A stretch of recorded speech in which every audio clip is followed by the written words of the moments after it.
Hi and welcome to Glow Within. My name is Katie. Today we're going to be talking about highly sensitive souls. So you might be a highly sensitive parent, or maybe you have children who are highly sensitive. It's a blessing, but it can also be very, very challenging in our current world where there is so much stimuli and we tend to feel the need to be on 24/7. If you are a highly sensitive soul and you know that, we're going to be exploring some tools to help you. If you're not sure if you are, you can always check out my highly sensitive soul quiz on my website. There is a link below or in my bio. It affects 20% of the population.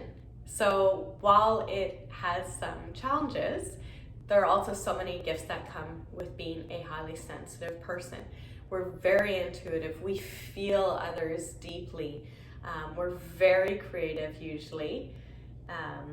And we're able to usually process things once we know how to work with it, process things quite well and very holistically. Some of the challenges that you may face, or maybe if you don't know you are highly sensitive, you might connect with some of these challenges. It can be hard to focus. It can be hard to complete tasks.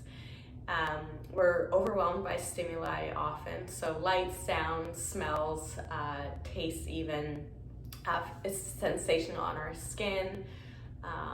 What else? Mess. As a mom, I find that a really, really hard one to deal with. And the constant sounds of just people around me.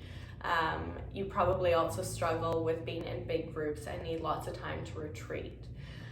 So you can take the quiz for sure. Some tools that we can use to help ourselves are: one, making it easy for our children to help us clean up. I love baskets and just trying to encourage them to keep the space clean. Or taking ourselves out of the environment. Spending lots of time in nature is another great one. I like to keep the lights low, personally. I like a lot of natural light, and I find lights are very, they bother me. So we use lots of natural light where possible. Another one can be taking time to retreat yourself and sharing this with your children. So taking lots of time for rest to go within. Using sound healing in the home. I've spoken about that so many times. So keeping, I usually have the solfeggio healing or binaural beats sort of in the background on really, really low, or silence is a very helpful tool. And these binaural beats or solfeggio tones, which I also have in my mom must-have list, I have a playlist for you there, can help to set the tone of the environment. So it nourishes our parasympathetic system and helps to nourish our children's. And I notice the energy sort of come down to just a really beautiful, it's just more harmonious in the house as soon as I put it on. It's quite interesting how it works almost instantaneously. So there's so many tools that we can use to help us when we are feeling elevated or activated by the different stimuli, including breath work, as I mentioned, taking time, sound healing, and just taking time to go within and notice what we're feeling and where. And also having healthy boundaries is a really, really big one. So even taking yourself out of a situation or noticing how you are reacting to the energy around you and being able to remove yourself. A big one for me that I've spoken about before is understanding the difference between your energy and others' energy. And this can be a difficult one to sometimes differentiate. So it's unique to each of us, and it's something that you might want to practice over time, but just noticing when you feel a lot of energy sort of activating you, taking a quiet moment to ground yourself, to connect with the earth, to connect with your own body. And this is where nature can really come in handy. So going out for a walk in the forest or putting your feet in the river or ocean. And centering yourself, maybe through breath. Just coming into a nice, slow, easy breath. And asking yourself, okay, What is it I'm feeling? Where am I feeling it? Sometimes it'll be clear as to where you're feeling it in your body. And does this belong to me or no? And usually it'll become clear pretty quickly.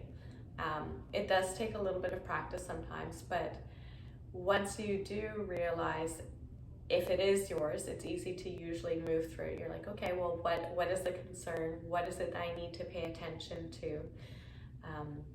If it's not yours, you'll also usually know, and you might feel it in a different place in your body. I feel my energy, if I'm anxious or whatever I'm feeling, I tend to feel it on the front of my body. If it's someone else's energy, I'll feel it in the back of my heart usually. And so being able to differentiate and have this practice, this is also part of somato-emotional release, is really powerful for those who are highly sensitive. And this is part of body mapping, which I've also talked about on this channel, which is a great tool you can share with children. So if it is someone else's energy, you can sort of walk yourself again through it and be like, okay, well, do I have a part to play in this? Is this anything that I need to acknowledge? And if not, let it go. Sometimes even just bringing your awareness to the fact that it's not your energy is enough to let it go. You can practice a little meditation or a cleansing meditation, maybe having a shower or washing it off of your body through imagery is a great way to release it. I hope these tools were very helpful for you, and again, you can share these tools with children. Check out the highly sensitive quiz in my bio, and I do have some great courses on the app, including the highly sensitive soul. So you can definitely take a peek at that, and in that course I offer a one-on-one with me to walk through more practical tools to support you. Thank you so much. Leave any comments, questions, and don't forget to like and subscribe to my YouTube channel. Have a lovely day.